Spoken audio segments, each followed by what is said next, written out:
Hasta aquí, chicos, ¿alguien tiene alguna duda? Maestra, yo me quedé antes de que se cerrara la sesión en que estaba explicando lo del delito de la omisión por comisión. Ajá. Y ya no hay más, ¿verdad? No, únicamente, no sé si me alcanzó a escuchar el ejemplo sobre Sí, las dos hijas que no estuvieron al cuidado de su madre. En eso se termina el ejemplo del delito de comisión por omisión. sí, gracias. Entonces, nada que es importante saber que existen delitos de acción y delitos de omisión, y dentro de los delitos de omisión, pues existe la omisión propia, que consiste en la omisión de auxilio, y la omisión impropia o comisión por omisión, que consiste en el deber de cuidados a menores incapaces y adultos incapaces. Ese es Maestra, el primer elemento, ¿sí? hace poco también en la Ciudad de México hubo un caso que también sonó en una escuela primaria, no sé si la escuchó, donde un alumno se ahogó. Mm, Así es, ahí sería un delito de homicidio por omisión impropia o por Ajá, era lo comisión. que quería preguntar. Sí, ¿Por porque cuál de cuando las dos sería impropia? Porque se supone que el niño estaba a cargo de, pues, un de los maestro o varios maestros, maestros, es pero correcto. también sí lo que está diciendo por omisión de que, pues, no realizaron el trabajo correctamente. Ahí, ¿cuál sería? Sería por omisión impropia o comisión por omisión, porque se encontraban al cuidado de unos adultos quienes en ese momento son responsables del cuidado de todos los niños que se encuentren al interior del colegio. Entonces ahí también se les finca responsabilidad penal a quienes estaban al cuidado de ese menor, y sería un delito cometido por omisión impropia o comisión por omisión. Ok, ya, gracias. Y ese es el primer elemento dentro del delito. Como les decía, el delito se define como la conducta bien decimos es de acción u omisión, que es las que ahorita les referí, típica, antijurídica y culpable, a la que se le atribuyen legalmente una o varias penas. Entonces, el primer elemento del tipo penal, es importante que tomen nota cuáles son los elementos del delito, y bien los elementos del delito, reitero, es una conducta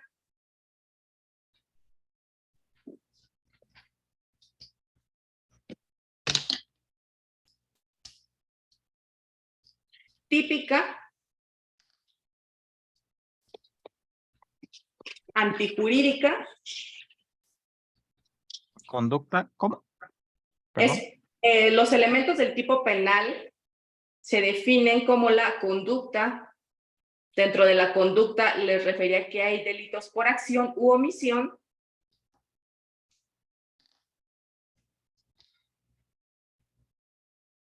Entonces es una conducta típica,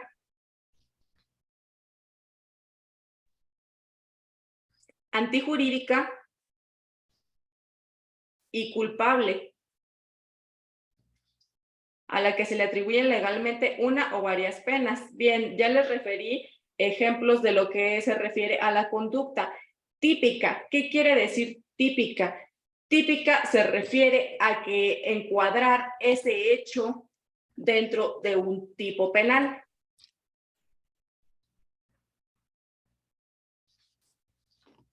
cuadrar. Es decir, sí, adelante. Ah, era cuadrar los hechos. Ajá, encuadrar los hechos Cuadrar.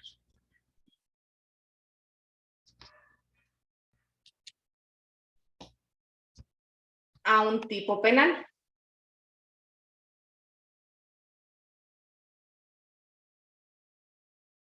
¿Alguien tiene idea de lo que es encuadrar el hecho a un tipo penal?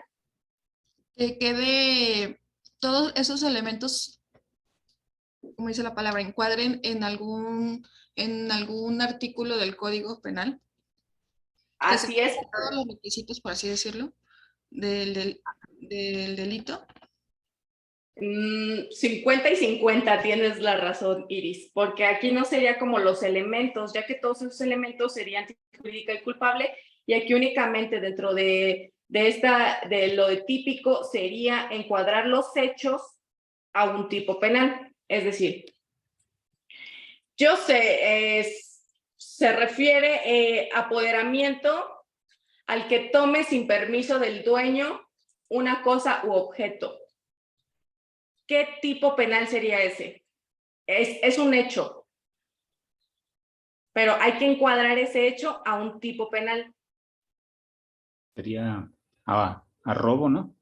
Robo, es correcto. Entonces, nosotros hay que tener la habilidad para desde el momento, cuando nosotros seamos abogados y que nuestra víctima, que nuestro cliente nos refiere a algún hecho, hay que tener la habilidad para encuadrarlo a un tipo penal. ¿Por qué? Porque no es obligación de la víctima el decir, ¿sabes qué? Estoy siendo víctima del delito de despojo, del delito de amenazas. A veces las víctimas no saben de lo cual están siendo víctimas. Entonces sería, por ejemplo, nosotros debemos tener esa habilidad para que cuando nos refieran a esos hechos, encuadrarlos a un tipo penal. Y bien, muy bien, en este caso sería el delito de robo. Entonces, a eso se refiere una conducta típica que sea catalogada como delito en cualquiera de los códigos penales de los estados o en los códigos federales.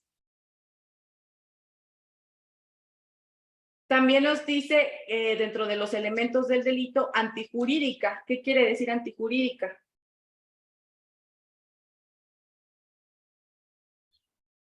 ¿Alguien sabe? Iris, tú vas muy bien. Ellos sí saben, díganlo, no tengan miedo de opinar, que para eso estamos aquí, tanto ustedes como hasta los propios profesores. A veces se nos barre, a veces nos equivocamos, entonces tengan la confianza de poder participar. Ay, pues maestra, como dice la palabra antijurídica, que es un hecho contrario a esta ley, Contrario a derecho, a las leyes, a las normas que regulan la conducta humana dentro de la esfera jurídica de la sociedad. Entonces, tome nota, antijurídica es lo contrario a derecho.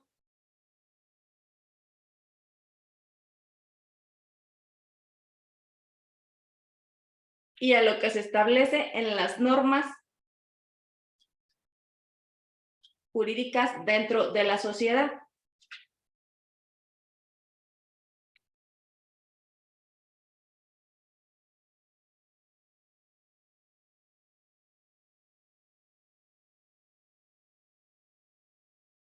Y el último elemento sería culpable. Entonces ya tenemos 4 elementos que definen al delito, que es conducta típica, antijurídica y culpable. Culpable quiere decir que esa persona haya cometido esa acción u omisión dentro de la comisión delictiva. Más adelante les definiré por qué un poco más detalladamente lo que es culpable debido a unas excluyentes que existen en materia penal.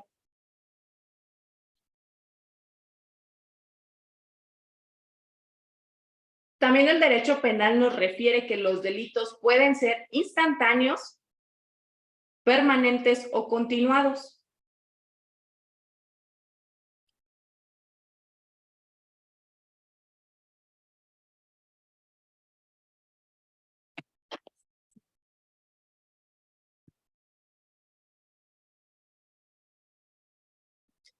¿Alguno de ustedes tiene idea de la comisión de algún delito instantáneo? Por ejemplo, un homicidio por arma de fuego, que inmediatamente muere la mujer. Perdón, la persona, no necesariamente la mujer, la persona. Sí. Feminista, Iris. No. Es broma. Los delitos instantáneos son aquellos que se agotan en el mismo momento en que se han realizado todos los elementos, de la descripción penal. Les repito el concepto, los delitos instantáneos son aquellos que se agotan en el mismo momento en que se han realizado todos los elementos de la descripción penal.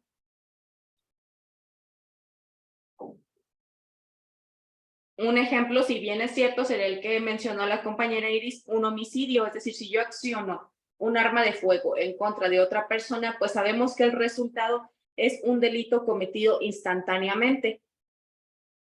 ¿Por qué? Porque instantáneamente perdió la vida, o el delito de robo también es cometido instantáneamente porque una persona se apoderó de algún objeto que no es de su propiedad de manera instantánea.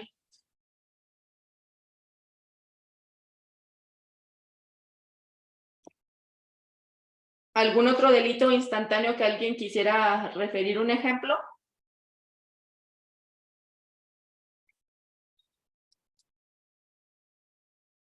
Bien, continuamos con los delitos permanentes.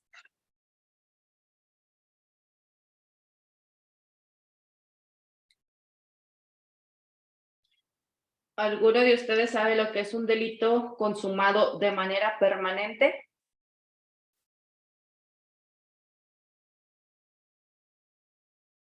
Bien, los delitos permanentes, su definición son aquellos cuya consumación se prolonga en el tiempo.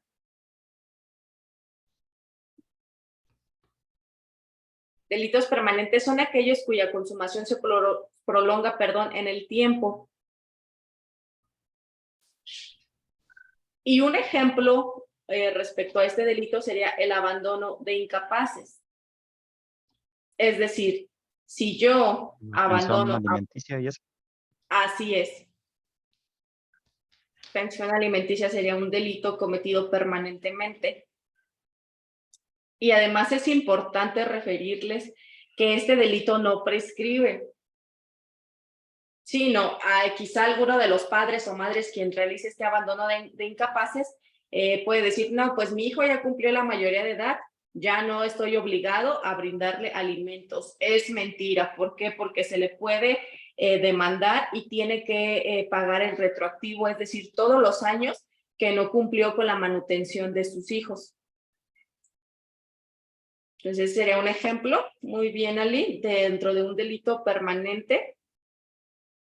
O también otro ejemplo sería a quienes abandonan a los niños que tienen síndrome de Down, también sería un abandono de incapaces, o a un adulto, no específicamente a un niño, sino también adultos que requieren atención médica de por vida y que no se les brinda este tratamiento, también sería un delito permanente por abandono de incapaces, que es de por vida.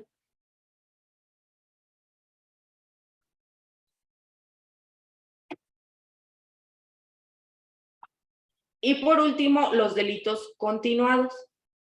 Maestro, perdón que le interrumpa.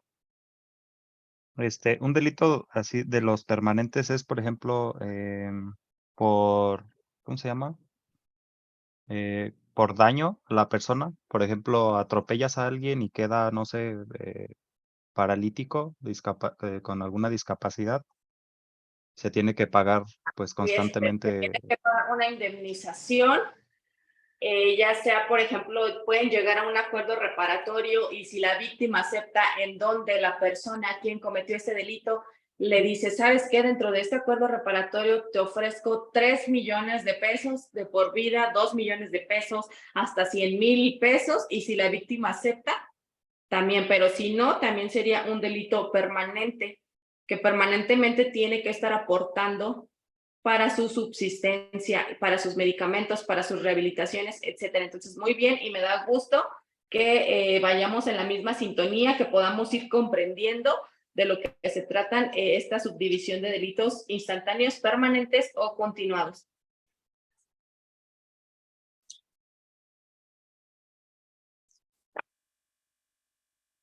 Por último, los delitos continuados.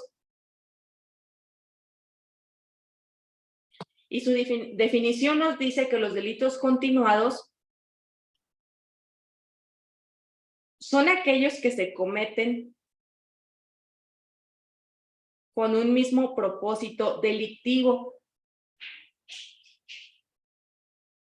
y contra un mismo sujeto mediante varias conductas.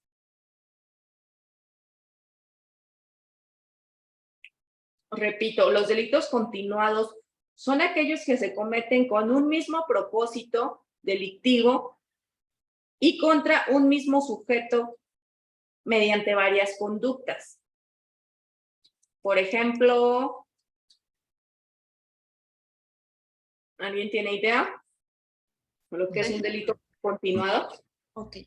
Por ejemplo, yo voy caminando y me meto a una tienda de electrodomésticos, ¿no? Ujú. Me robó un arma punzocortante, un cuchillo. Me lo robo, salgo, voy caminando y veo una pareja y la asalto. Pero también le hago lesiones. Entonces ya va el robo, ya va el asalto y ya van las lesiones. Y pues obtengo sus cosas sin consentimiento alguno, que sería como el teléfono o cartera. Ujú. Y sigo mi camino. En esa, no sé, por ir corriendo para que no me alcancen, perjudico con el cuchillo también a otras personas y a una le causó la muerte. Y ya Mira, por último la policía hace su súper trabajo y me detiene. mira, ahí serían más bien diversos delitos. Está bien el ejemplo, pero para que les quede un poco más claro, un delito continuado, como si bien dice en su definición, muy bien Iris, gracias, son aquellos que se cometen con un mismo propósito delictivo y contra un mismo Un sujeto. mediante varias conductas. Quiere decir que ¿Puede solo ser un secuestro? Podría ser. Podría ser que lo golpeen y posteriormente lo roben, ¿no? Sí, sería un delito continuado. O podría ser, por ejemplo, el robo de una persona hacia una persona que se encuentre, una trabajadora doméstica, perdón, hacia sus patrones o hacia los dueños del inmueble. Sería un delito continuado. ¿Por qué? Porque quizá no se percatan los dueños de esa vivienda que un día les robaron las joyas, que al otro día dinero, que al otro día un cuadro, que al otro día esto. Entonces ese sería un delito continuado con el mismo fin delictivo, que es en este caso robar a un mismo sujeto. También, perdón.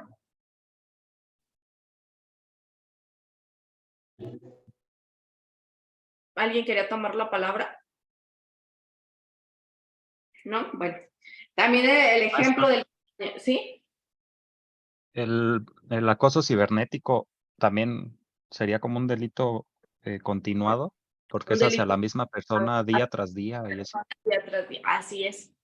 Entonces es importante el poder tipificar estos delitos porque existen agravantes y atenuantes dentro de los delitos. Entonces, si yo acudo a presentar mi denuncia, pero el Ministerio Público no sabe encuadrar los elementos del tipo penal, podría decir que esa pena o medida de seguridad que se le va a dar al probable responsable sea menor.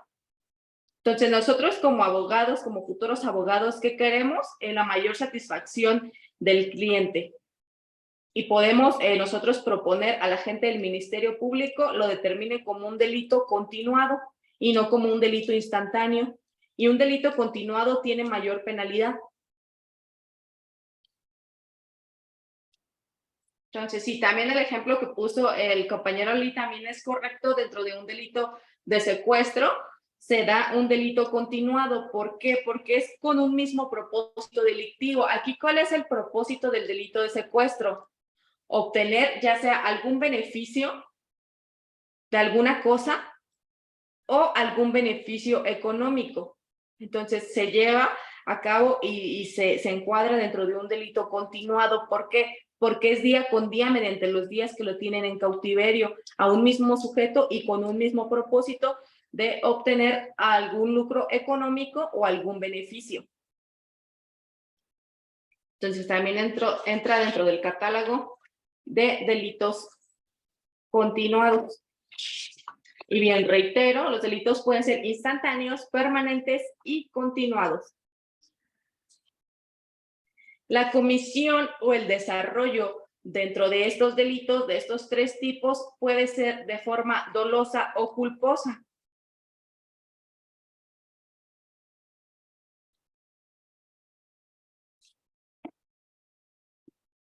¿Alguno de ustedes sabe la diferencia entre acción dolosa y acción culposa? Pudiera ser que la dolosa se hace con la intención de causar el daño y la dolosa sería como secundario a, que es lo que nos comentaba ahorita, por ejemplo, yo, que lo que de la violencia intrafamiliar, que puede ser que la persona que estaba ejerciendo dijera, no, pues es que yo lo hacía por su bien, ¿no? Y entonces como que trata de atenuar y dice, yo no lo hacía con el fin de causarle daño. Es correcto. Muy bien. ¿Algún otro ejemplo que alguien quiera proporcionar respecto a los delitos de comisión de forma dolosa o culposa? Los delitos dolosos es cuando se tiene la intención de causar la afectación a otra persona. Delitos dolosos es cuando se tiene la intención de causar la afectación a derechos humanos de la otra persona. Y culposos es cuando no se tiene la intención, pero se llega a la misma finalidad. Es decir, se cometió un delito, pero yo no tenía la intención de hacerlo.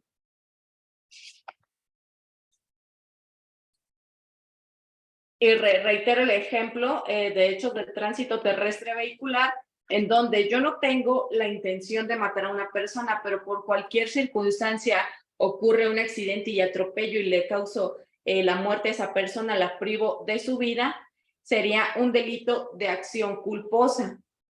Y esos delitos de acción culposa son mediables. ¿Qué quiere decir? Si yo privo de la vida a otra persona con toda la intención, sería homicidio calificado grave, consumado instantáneamente en forma de acción dolosa por el autor intelectual.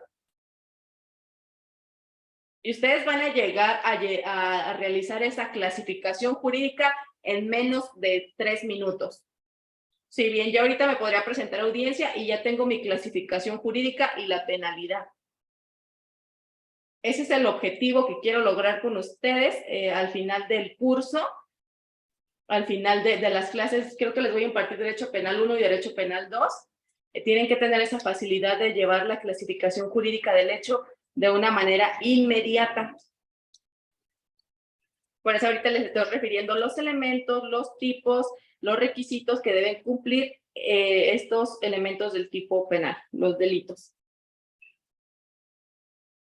Entonces, de los delitos de forma dolosa es cuando se tiene la intención de causar la afectación a una persona, de violentar sus derechos humanos, y de acción culposa es cuando no se tiene la intención, pero se llega al mismo fin. Y no es la misma penalidad una que otra, porque una sería homicidio culposo y el otro homicidio calificado grave. El homicidio culposo se puede llevar a la mediación, ya que yo no tenía la intención de matar, de privar de la vida a otra persona. Y después también les voy a referir los delitos que son mediables, que pueden ser llevados a cabo dentro del Centro de Mecanismos Alternativos de Solución de Controversias. Y los delitos que entran dentro de esos mecanismos son de acción culposa, no dolosa. Entonces, se considera que alguien obra de forma dolosa cuando, conociendo los elementos del delito o sus resultados, lo realiza. Esa es la definición de los delitos de forma dolosa. Se considera que alguien obra de forma dolosa cuando, conociendo los elementos del delito. ¿Cuáles son esos elementos del delito? Los que les referí anteriormente, que es una conducta típica, antijurídica y culpable. Entonces, a quien, conociendo los elementos del delito o sus resultados, lo realiza.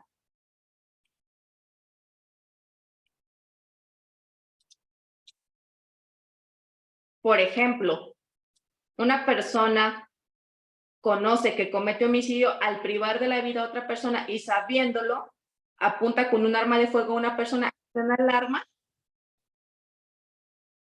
y le da la muerte a esa persona.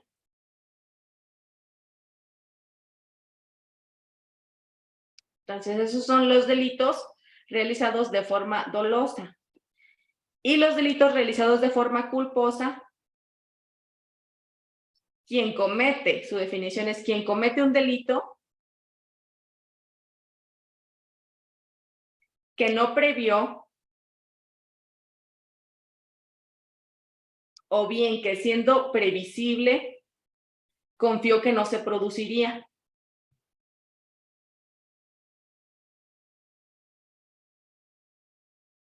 Porque no tuvo el cuidado que debía.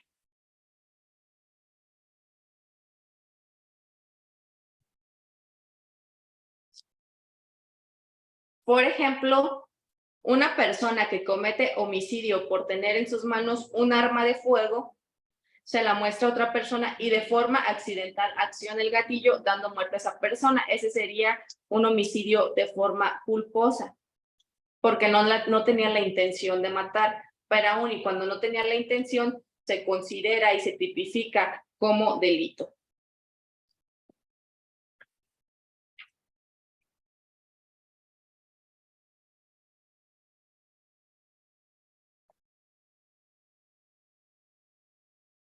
Ahora les daré el catálogo de delitos federales que se encuentran establecidos dentro del Código Penal Federal. Y esos delitos del fuero federal que le competen a la Fiscalía General de la República son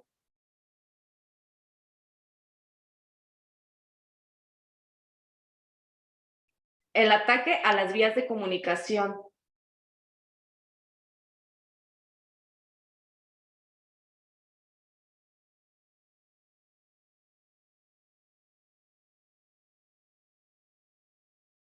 delitos contra la salud,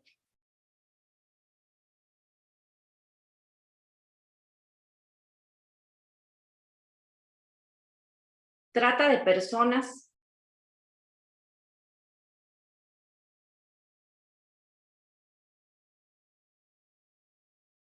falsificación de moneda,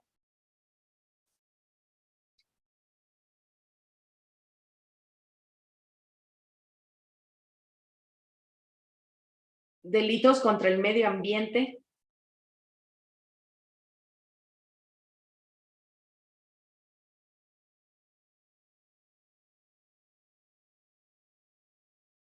falsificación de documentos,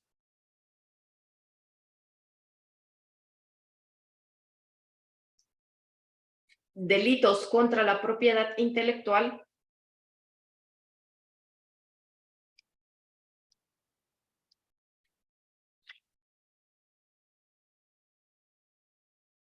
el robo de hidrocarburos,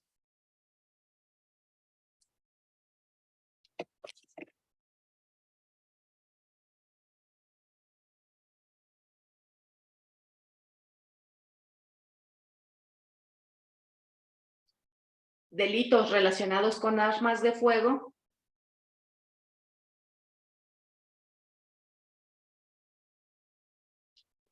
daños al patrimonio cultural,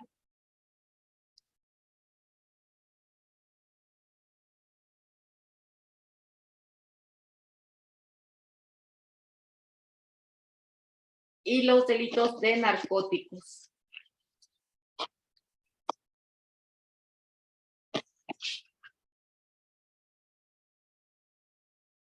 Ahora, el catálogo de los delitos del fuero común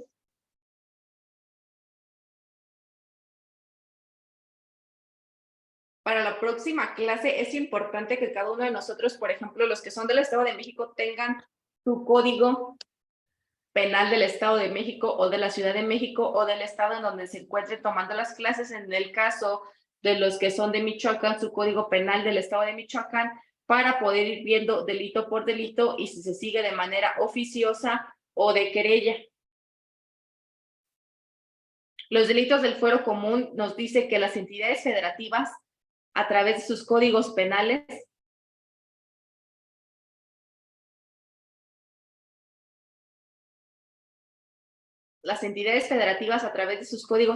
en sus disposiciones describen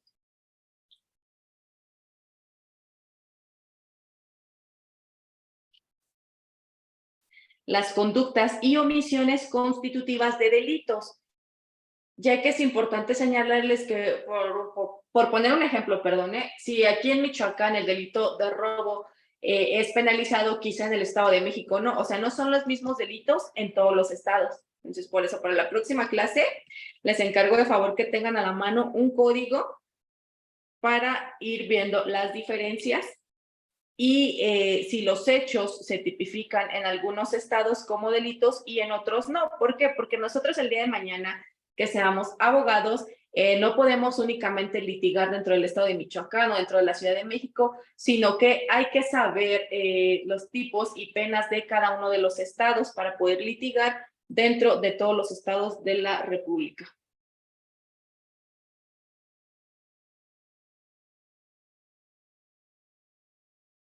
Entonces, en general, la clase de delitos que se agrupan por el tipo de bien jurídico dentro de todos los códigos penales de los estados son la vida, la integridad. ¿Esos son los del fuero común, maestro? Los del Perdón. fuero común, sí. Gracias. La vida, la integridad corporal, la libertad personal,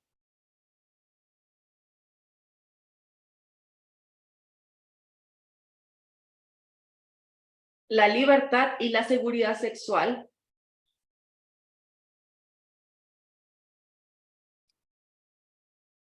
el patrimonio,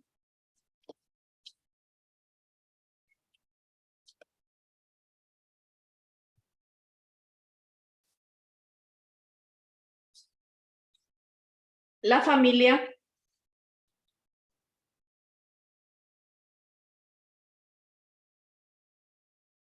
la sociedad,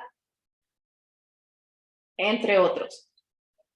Si bien les refería que no todos los códigos de los estados tipifican de manera igual los delitos, pero ¿por qué esta clase de delitos sí los manejan todos los códigos penales de todos los estados? ¿Alguien tiene idea por qué estos sí entran en el catálogo en todos los estados?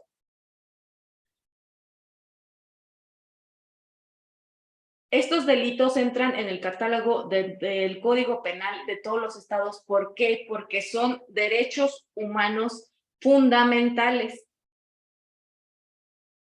Son derechos humanos fundamentales que se encuentran dentro de la primera generación de derechos humanos, dentro de la segunda generación de derechos humanos y dentro de la tercera generación de derechos humanos.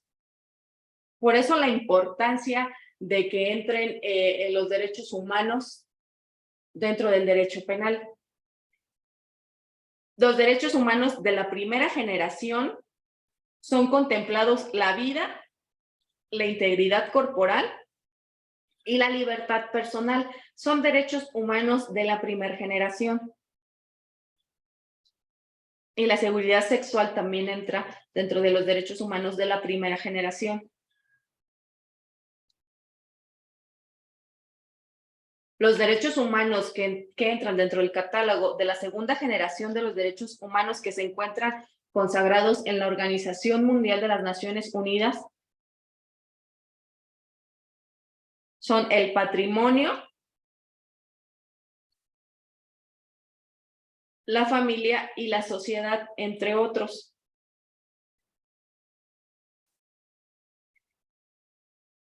Los derechos humanos de la tercera generación nos refiere a un mejor medio ambiente.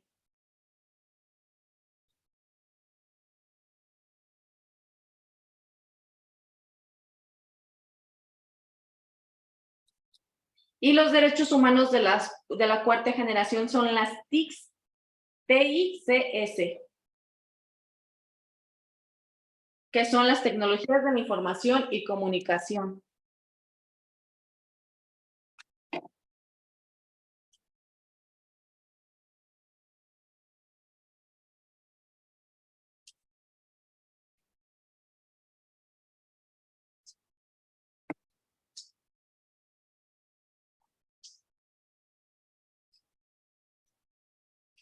¿Por qué la importancia de que estos derechos humanos se protejan y que entren dentro del derecho penal? Si bien sabemos, dentro de la Declaración Universal de los Derechos Humanos, nosotros contamos con ciertos derechos humanos que se encuentran contemplados del artículo 1 al 30 de la Declaración Universal de los Derechos Humanos. Pero ¿alguien sabe la diferencia entre derechos humanos y garantías individuales y o constitucionales? Adelante, Iris. Tengo entendido que los derechos humanos son irrevocables, que uno no puede decir, es que no los quiero. Esos son obligatorios para toda la persona. Ok, gracias. Sigue, continúa. Ok, bien. Las garantías individuales pueden perderse en algún momento bajo algunos conceptos. Bajo las prerrogativas no se pierden, porque nosotros con el simple hecho de nacer contamos con ese catálogo de derechos humanos que se encuentran. Es importante que tomen nota en la Declaración Universal de los Derechos Humanos. Entonces no se pierden, sino que simplemente se suspenden en el caso de que alguno de nosotros cometamos algún delito. Entonces se suspenden mientras nosotros pagamos ya sea esa pena privativa de la libertad o esa sanción que impone el Estado dentro del artículo 38 constitucional, que nos habla sobre las prerrogativas constitucionales y cuándo se suspenden esos derechos.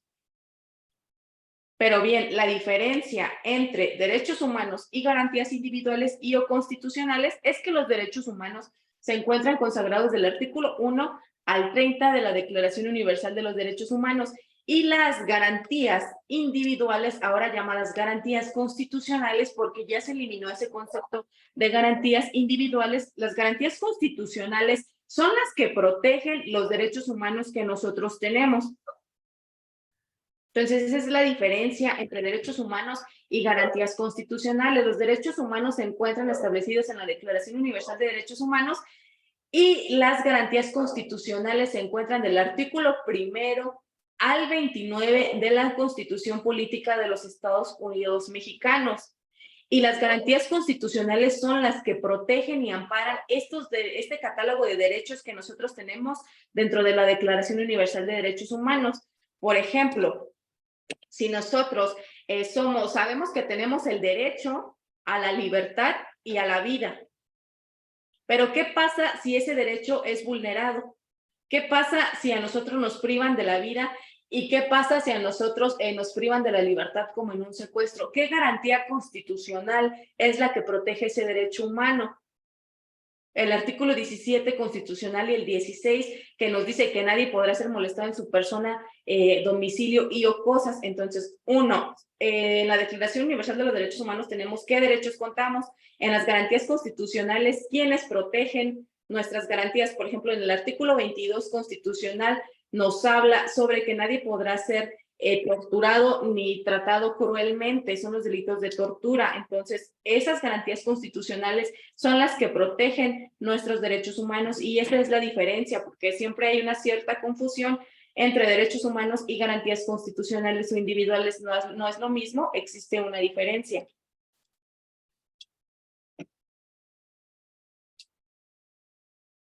¿Alguna duda hasta aquí, chicos?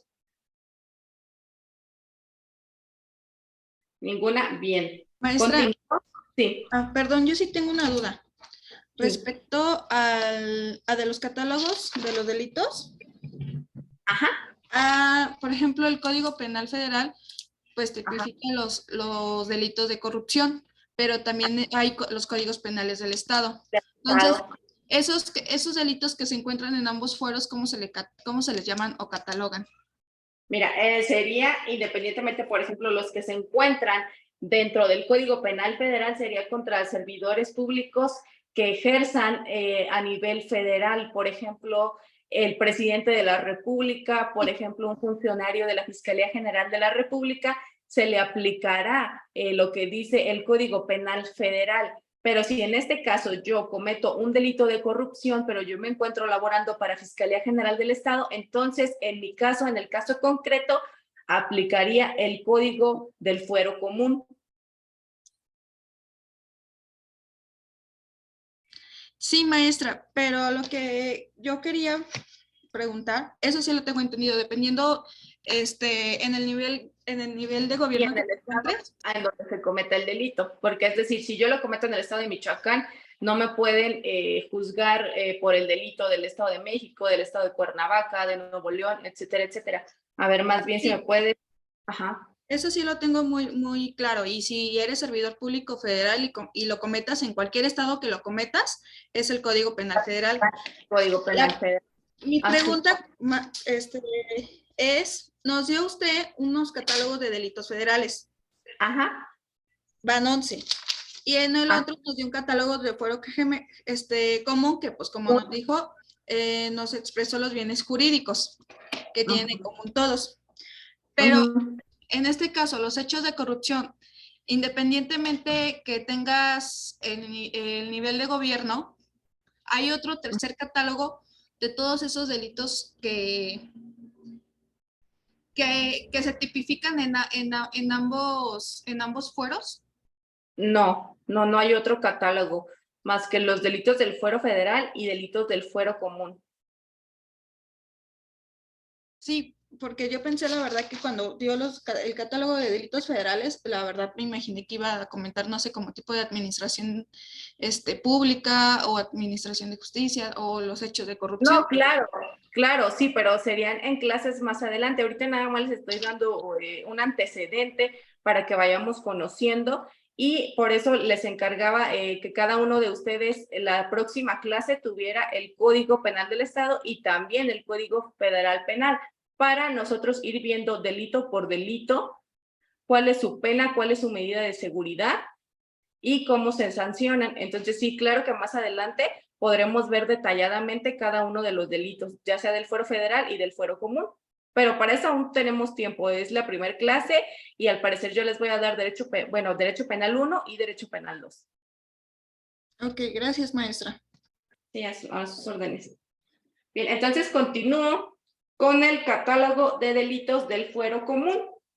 Los primeros que les referí son los que agrupan al grupo del bien jurídico, que son la vida, la integridad corporal, la integridad física de una persona, la libertad personal y la libertad sexual, que son los derechos humanos que se encuentran establecidos dentro de las primeras 3 generaciones de los derechos humanos y en la Declaración Universal de los Derechos Humanos. Pero también existen delitos del fuero común, que son homicidio, lesiones,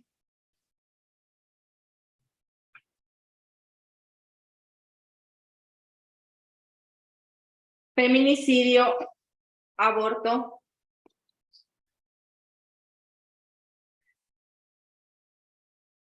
abuso sexual,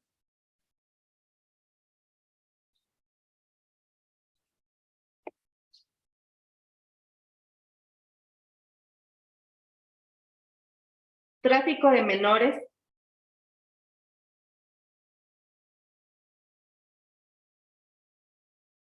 acoso sexual,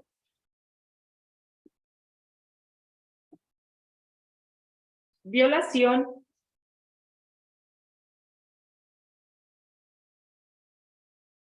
robo, fraude, abuso de confianza, extorsión, violencia familiar, violencia de género, incumplimiento de obligaciones de asistencia familiar,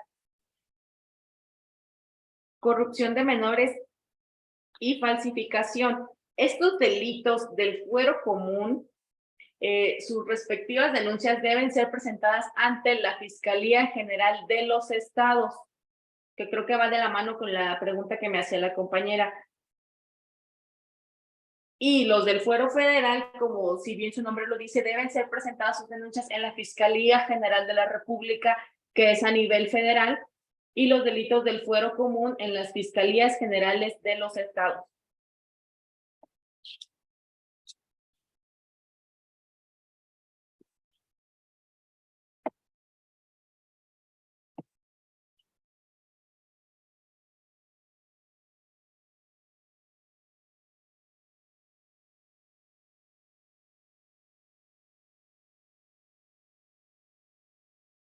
Dentro de los delitos siempre va a existir cuáles son los sujetos del delito.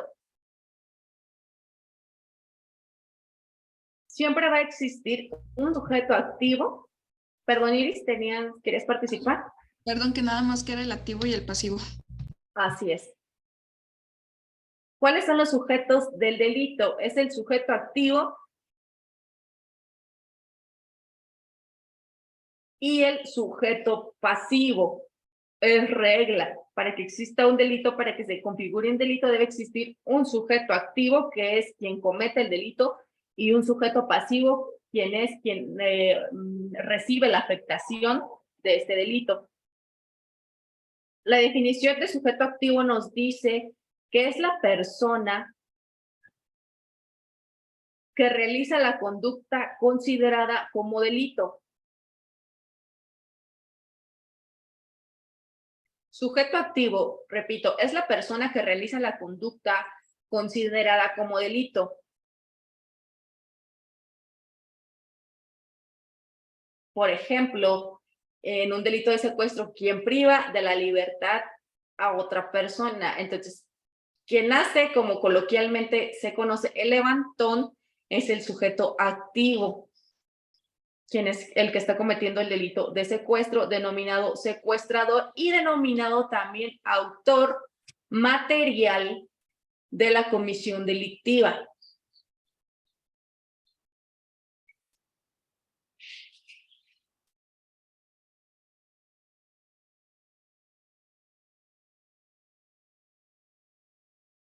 Y el sujeto pasivo es la persona titular del interés jurídico lesionado o puesto en peligro. Es la persona a la cual se le están vulnerando sus derechos humanos.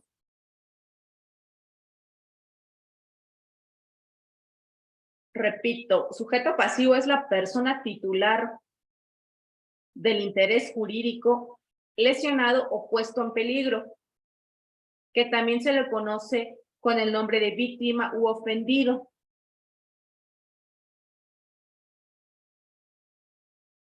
Por ejemplo, a quien se priva de la libertad en un secuestro. Él es el sujeto pasivo al quien se le está violentando el derecho humano a la libertad y a la integridad física.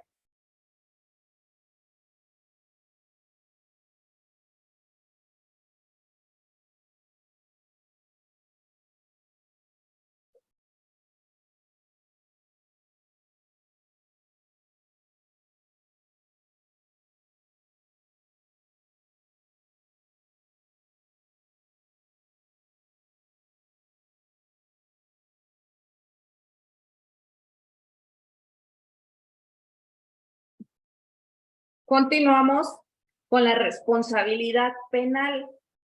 ¿Quiénes son aquellos que son responsables penalmente de las comisiones de los hechos delictivos? Bien, la responsabilidad penal es la consecuencia jurídica derivada de la comisión de un delito. Quien comete un delito es responsable de ello.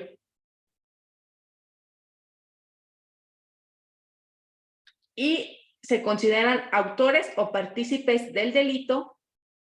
Existe un autor, como si bien sabemos, para un delito de secuestro, ese delito no es consumado y no es llevado a cabo únicamente por una persona, sino que siempre es necesario de 2 o más personas para llevar a cabo esta comisión delictiva. Entonces, se dividen en 2 dentro de esta responsabilidad penal, que es el autor intelectual y el autor material. ¿Alguien sabe la diferencia sobre autor intelectual y autor material? Bien, el autor intelectual es aquel quien lleva a cabo la planeación de ese delito, de ese secuestro, es decir, yo no participo materialmente, pero yo los coordino quizá desde mi domicilio y coordino, tú vas a realizar el levantón, tú vas a llevar a cabo las llamadas a los familiares para hacer los requerimientos económicos, tú vas a estar al cuidado de la víctima, tú le vas a dar de comer, etcétera, etcétera. Entonces, existe un autor intelectual que es la cabeza de quien piensa cómo se va a desarrollar, cómo se va a llevar a cabo ese hecho delictivo, Y los autores materiales son los que participan físicamente dentro de esa comisión delictiva. Entonces, autor intelectual son los que preparan la realización del delito. Autor material, el que realiza el delito. Los que llevan a cabo el delito valiéndose de otro.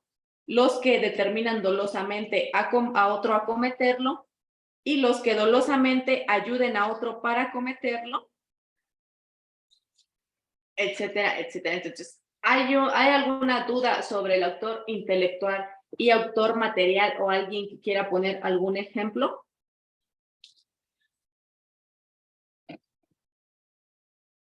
¿No? Un ejemplo puede ser, a lo mejor va a sonar gracioso, pero no sé si han visto la serie de La Casa de Papel Sí.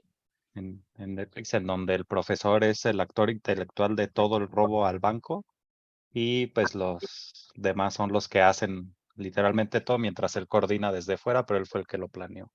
Algo Entonces, así, me imagino. exactamente. Los Entonces, demás son los que roban, secuestran, matan, etcétera.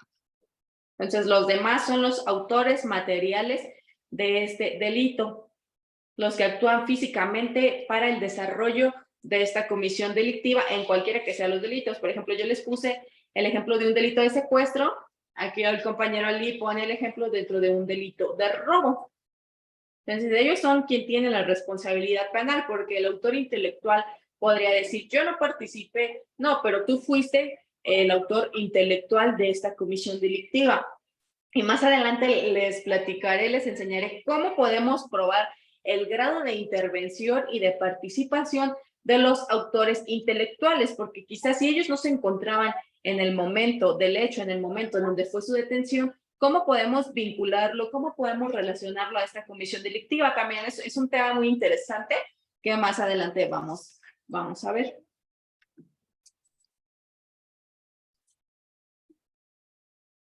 Ahora veremos el grado de imputabilidad y inimputabilidad dentro de los delitos. La imputabilidad es la doctrina y los códigos penales estatales que señalan quién es penalmente imputable. Repito, es la doctrina y los códigos penales estatales señalan quién es penalmente imputable, quien al momento de realizar un delito tiene la capacidad de comprender que se trata de un delito y aún así voluntariamente decide realizarlo. Es decir, nosotros somos seres humanos capaces de entender y comprender entre, por así decirlo, el bien y el mal, entre lo que está permitido y lo que está prohibido. Entonces, nosotros somos seres imputables en el caso de que lleguemos a cometer una comisión delictiva, porque tenemos la capacidad de uso y ejercicio de capacidad y goce, además de que tenemos la capacidad mental y la edad biológica para desplegar y llevar a cabo esta decisión de llevar el desarrollo de algún delito.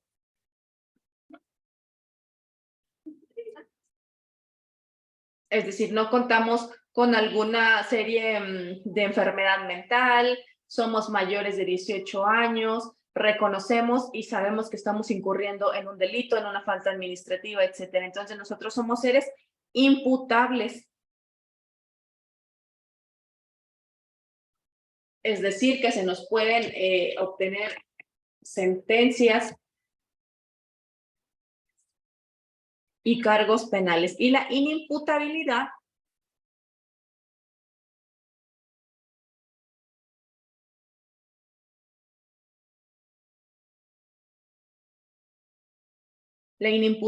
nos dice la doctrina y algunos de los códigos penales de las entidades federativas disponen que estará excluido de delito quien al momento de realizarlo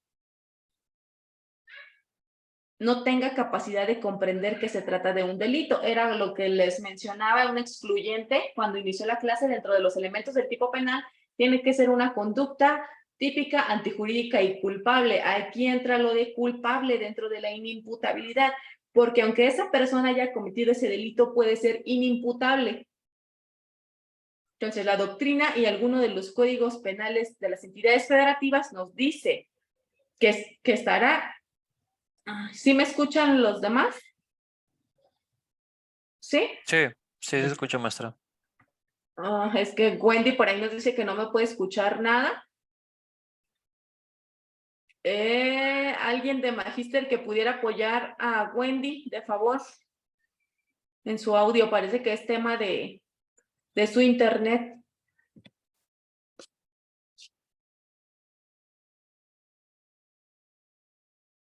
Permítame contestarle.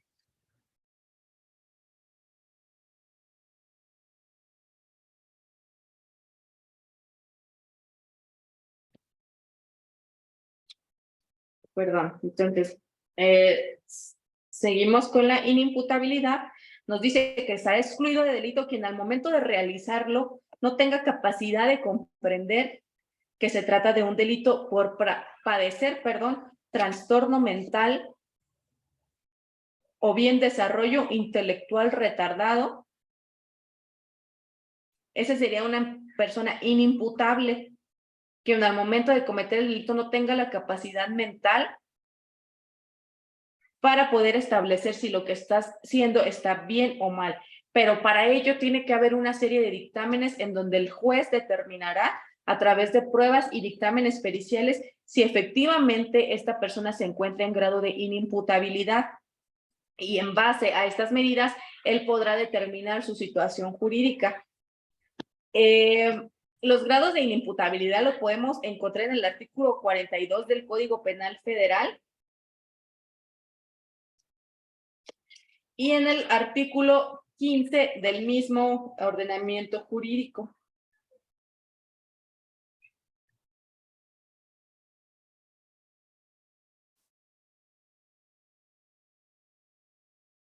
Y estos preceptos legales nos dicen que es inimputable quien al momento de la acción o omisión no posea la capacidad de comprender el carácter de ilícito. Con esa comprensión, a causa de una enfermedad mental o grave perturbación de la conciencia, como puede ser la esquizofrenia y otros trastornos psicóticos. Y los dos elementos de la inimputabilidad consisten en el primer elemento, que es biológico. El elemento biológico nos dice que es sufrir alteraciones en la percepción, ya sea de la vista, del oído, etcétera. Ese es el elemento biológico. Y el elemento psicológico, que tenga alterada gravemente la conciencia de la realidad. Por ejemplo, no sé si han visto o les ha tocado conocer sobre personas que cometen delito de robo, pero se encuentran altamente bajo las sustancias de psicotrópicos, es decir, de drogas. Entonces, puede ser, depende el delito, que se le considere como inimputable. Y bien, chicos, ¿alguno de ustedes tiene alguna duda hasta aquí?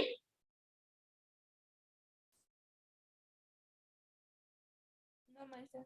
¿No? No. Sí, hasta así, pues nos vemos la próxima clase, ya que ya se nos terminó el tiempo.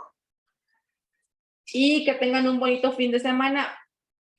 Estoy a sus órdenes, les puedo proporcionar mi número telefónico para quien tenga alguna duda, se le pueda atender de manera individual y personalizada. Es el 44 35 27 88 70.